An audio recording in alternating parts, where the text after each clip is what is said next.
Hello, thank you for listening. This is the near death experience of Brian, and his experience occurred on September 24th of 2005 and was documented on January 23rd of 2018. Open quote. I was riding my Harley motorcycle home from work about 9 p.m. The drive belt broke, so I had to stop. I was very angry and was going to call my girlfriend to bring me a new belt and some tools so I could fix it. I never got to make the call. I was immediately confronted by 6 Hispanic males who watched my Harley coast to a stop. They came out to the street aggressively as they approached me. One male had a baseball bat. I was in the wrong place and was about to fight for my life. They shouted at me, "You are going to die, gringo," and I had to fight. I had no weapons except my fists. They encircled me in the street and started punching me and hitting me with the baseball bat. Was trying to pay the most attention to the guy with the baseball bat.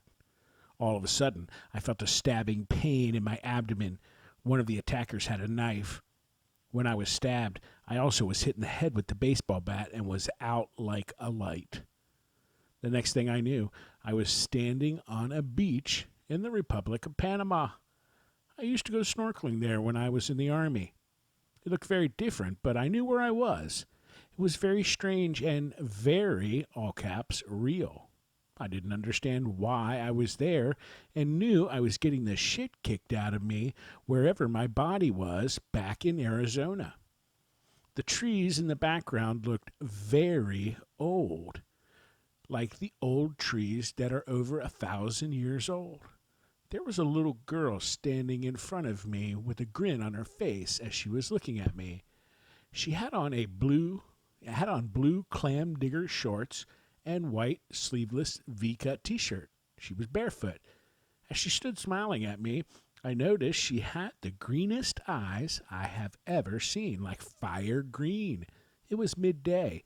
The ocean, sun, birds, and the wind were so totally real that it was very confusing. Why was I there? I finally said to the little 12 or 13-year-old girl, "Hey, I'm getting the shit kicked out of me. I gotta go." And I started to walk away. Where I was going to go, I had no idea. But I had to go someplace where I was in trouble.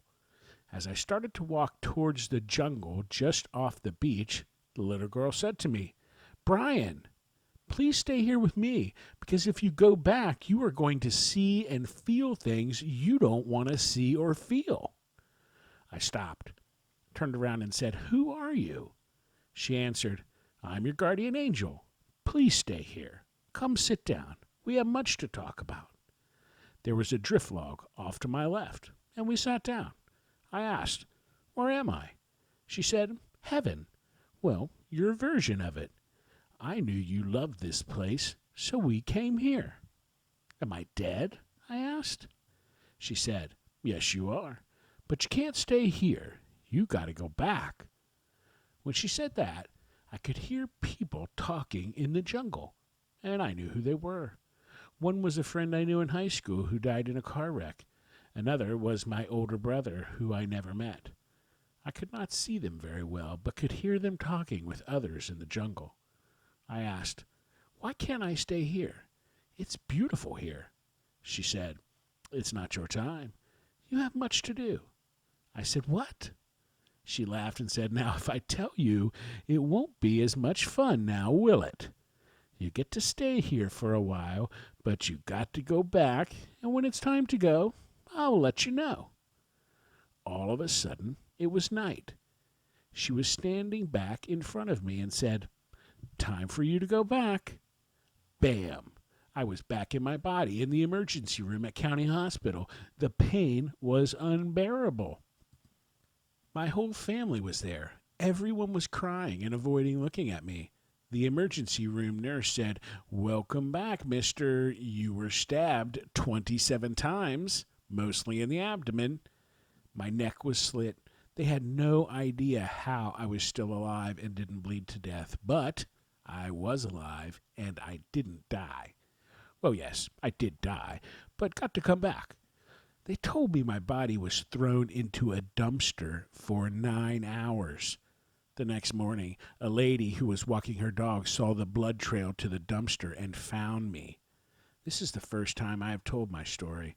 I just didn't want to tell it because I think people will not believe me. End quote, Brian. Wow, that is amazing, Brian. Amazing. There is so much information here to think about. Number one, your guardian angel.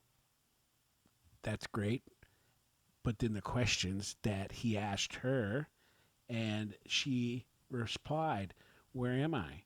She said, "You're in heaven." Well, your version of heaven. Very interesting how it's all tailored. It seems to be tailored sometimes for us.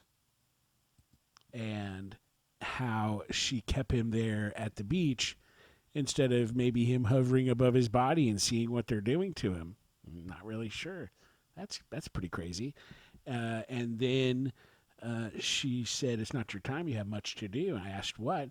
She laughed and said, "Now, if I tell you, it won't be as much fun now, will it?" Is it for fun? For the experience, for the not opening your presents before Christmas. Very interesting. Here are some questions, of course. Question. Did you feel separated from your body? Answer, yes. I was in heaven, and I knew where I was. I clearly left my body. Rating your highest level of consciousness, more conscious and alert. It was the same kind, but different. It was better. Where was your highest level of consciousness and alertness? Answer, being in heaven. Interesting as well how he remembered what was going on while he was there. Hey, I got to go back. I don't know what's... That was a great part of the story, Brian. Question, did you seem to be aware of things going on elsewhere? As if by ESP. Answer, yes, and the facts have been checked out. Probably what was happening with his body. Question, did you encounter or become aware of any deceased or alive beings? Answer, yes, I could kind of see them in the background through the jungle. Question, did you seem to enter some other unearthly world? Answer, a place in Panama. I love to go snorkeling. Question, what emotions did you feel during the experience? Answer, I was in trouble, worried about my body back on Earth.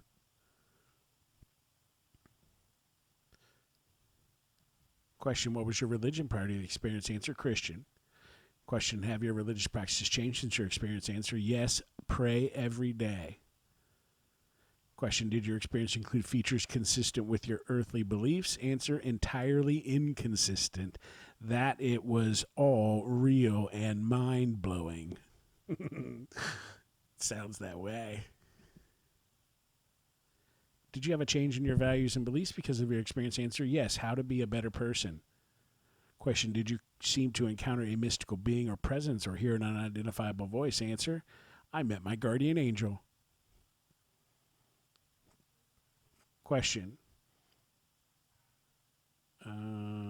did you gain information about the existence of God? Answer, yes, it's all real. We all get to go there when we die. Question, what life changes occurred in your life after your experience? Answer, large changes, good or bad. It's just life, and we get to live it, and then we all get to go to heaven. I don't know. Very interesting. Question, do you have any psychic, non-ordinary, or other special gifts after your experience that you did not have before the experience? Answer, yes. I can talk with the other side, with people who have died. Brian, you got more stories to tell us, buddy. That must be interesting. Are there one or several parts of your experience that are especially meaningful or significant to you? Answer, I know there is an afterlife. It's great! Exclamation mark.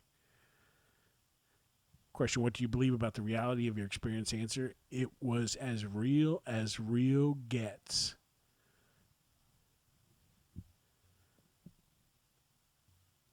It looks like there is another section that Brian completed, but there's really a question, what do you believe about the reality of your experience? was as real as anything you can think of. I was there. I was totally there. End quote. End questions. End story. Thank you, Brian. And I'm sure your story hasn't ended, and would love to know more about it. But what you shared, I've definitely enjoyed, and I hope you're doing well. And thank you out there, everybody, for listening. Have a great day.